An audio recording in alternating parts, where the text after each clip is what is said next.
السماوات إنها اللحظة التي تبكي كل صغير وكبير. كان ملك الموت واقفا عند رأسها، لم يكن أحد من الممرضين أو الممرضات عندها، تغرغر في حلقه، تمنت لو تصرخ بكل ما أوتيت منه.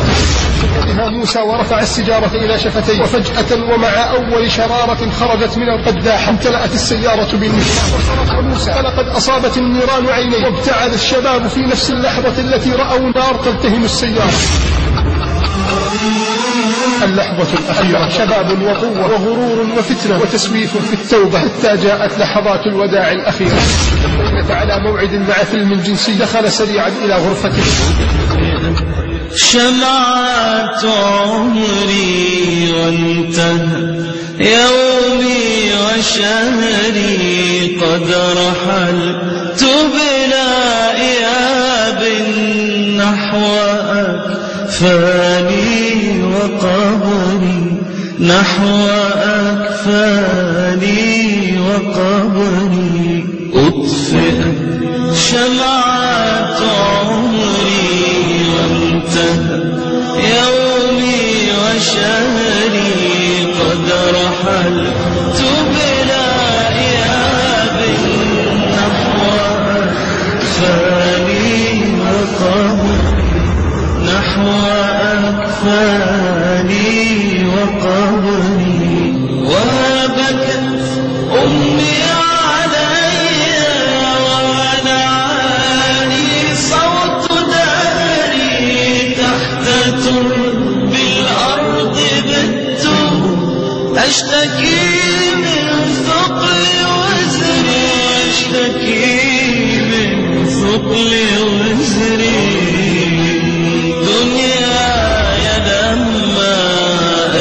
ألبستني ثوب مكري، من دنياي لما أشربتني كأس غدري، أشربتني كأس غدري.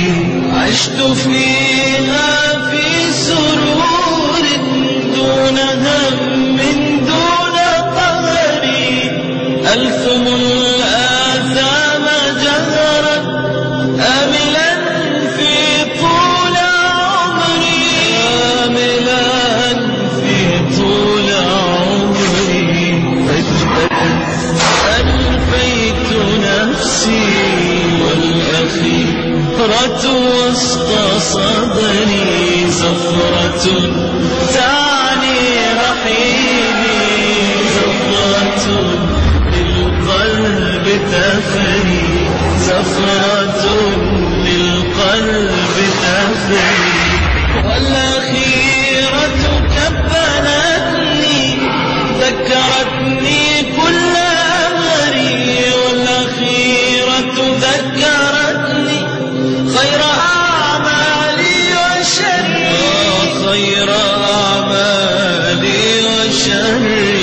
ليتني مت مطيعا، ليتني نورت قبري، ليتني مثل رسولي مت في عز وفخري. ليتني مت مطيعا، ليتني على شهادة المتوكل أم على معاصي وقيود، على قرآن ونور أم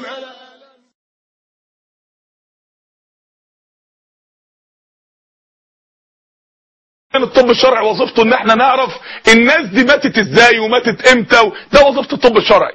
كان من ضمن الصور صورة شاب مات وهو بيعمل عادة سرية، جاله اختناق ومات والعياذ بالله. صورته اتصورت وكل سنة الدفعة بتتفرج عليها. ايه الفضيحة دي؟ ايه ده؟ ايه ده؟ ربنا ما يفضحش حد من اول مرة ابدا ابدا يا اخوانا. تخيل الشاب اللي بيعمل عادة سرية، تأمن انك تموت وانت بتعمل دي.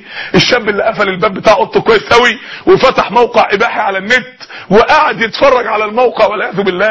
اتأخر ساعة 2 3 4، امه مش عارفة هو اتأخر ليه. كسروا الباب، دخلوا لقت ابنها ميت عاري قدام موقع اباحي. يا للفضيحة، يا للخزي.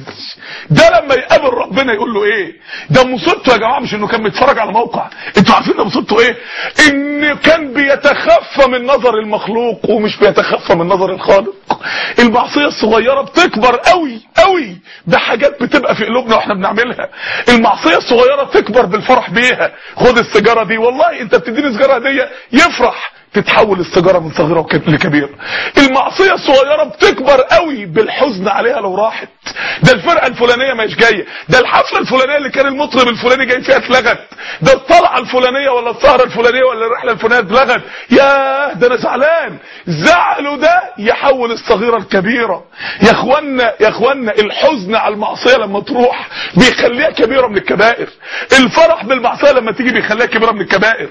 مراقبه المخلوق، وان الشاب يخبي في اوضته ولا تحت سريره ولا في مكان في الشقه ما حدش عارفه حاجه فيها معصيه لله، بيستتر عن الناس وما بيستترش عن الله، ده بيخلي المعصيه. ولا يخبيها في فولدر جوه فولدر جوه فولدر على الهارد ديسك بتاع الكمبيوتر، ده بيخلي المعصيه دي تتحول الى كبيره من صغيره والعياذ بالله.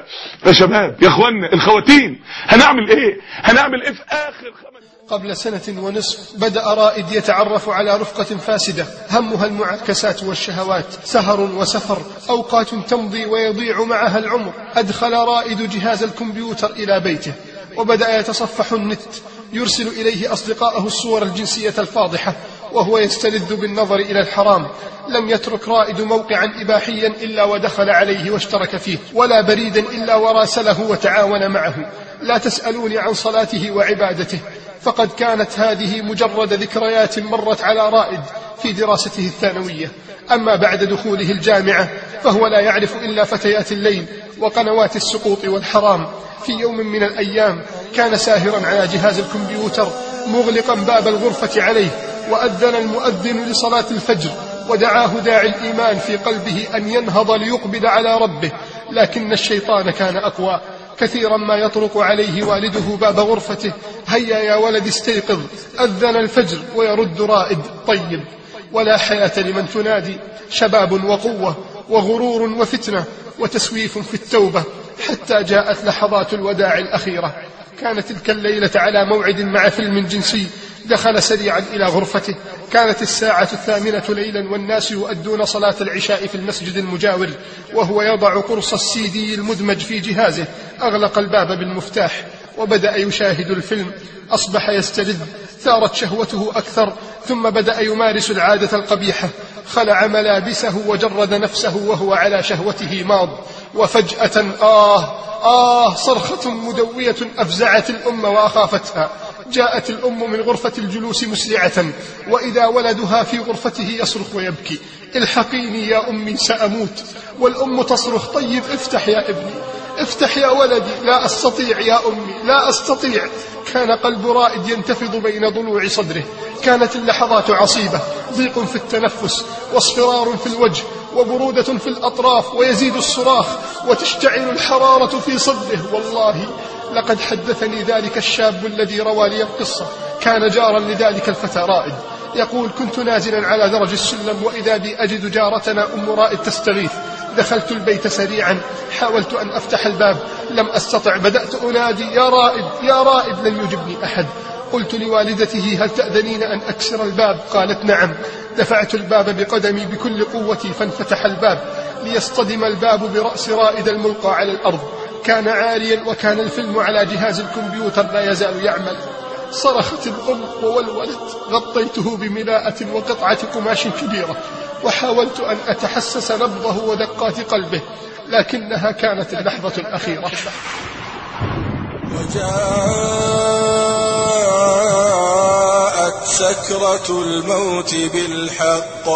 وجاءت سكرة الموت بالحق، ذلك ما كنت منه تحيد. ونفخ في الصور، ذلك يوم الوعيد. وجاءت كل نفس معها سائق وشهيد لقد كنت في غفلة من هذا الرحمن الرحيم.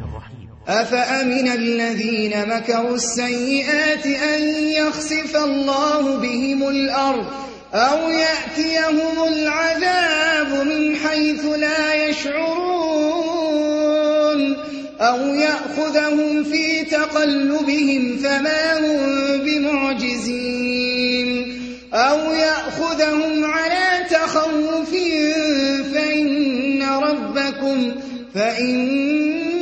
ربكم لرؤوف رحيم.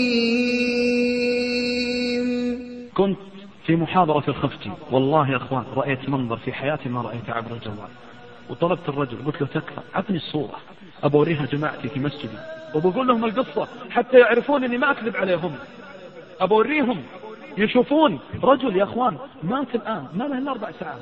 تتوقعون يتحول وجهه وجه خنزير؟ تتوقعون؟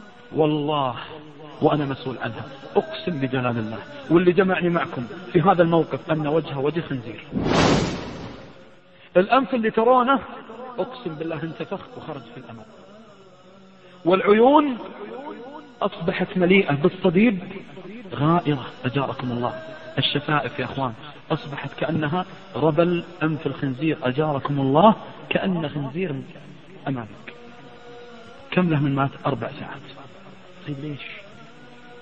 لأنه يا أخوان والعياذ بالله أول أمر ما يصلي، الأمر الثاني مات يا أخوان أعزكم الله في موقف رذيلة. ووجدوا ما عملوا حاضرا ولا يظلم ربك أحدا. الله لا يفضحنا يا رب، أسأل الله لا يفضحني وإياكم يا رب، لا تفضحنا واسترنا يا رب، استرنا فوق الأرض واسترنا تحت الأرض واسترنا يوم الأرض.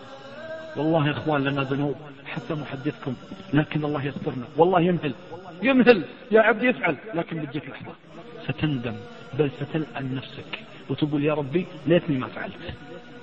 4 ساعات يا أخوان وضعوه على المغتسل قبل صلاة الجمعة يكشف أخونا الغطاء، والله رأيته وإن أذلي واستأمنته حتى أريكم دون ما أرسلها لأحد، لأن أهله يعرفون.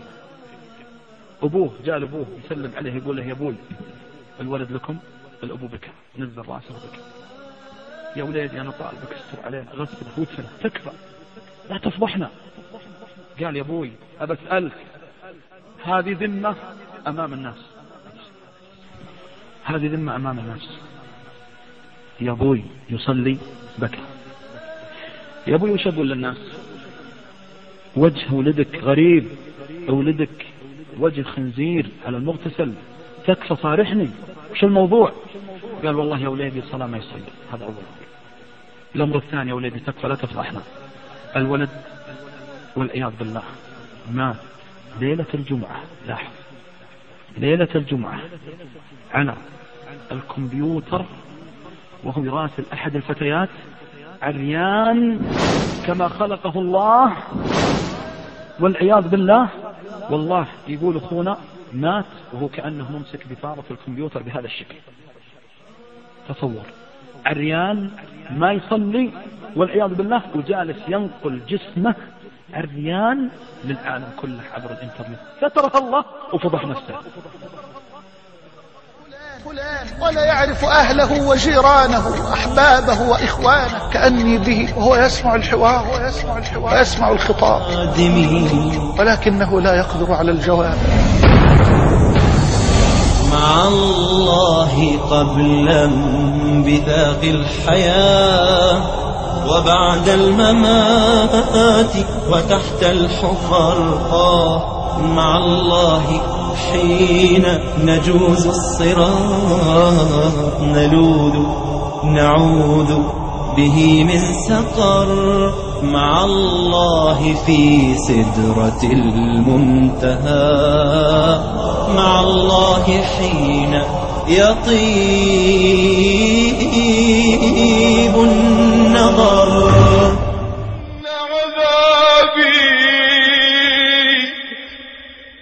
وأن عذابي هو العذاب الأليم.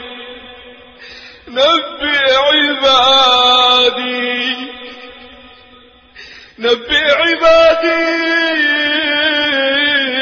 أني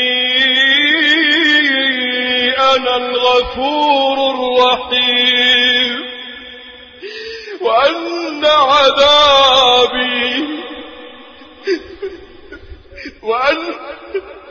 وأن عذابي هو العذاب الأليم.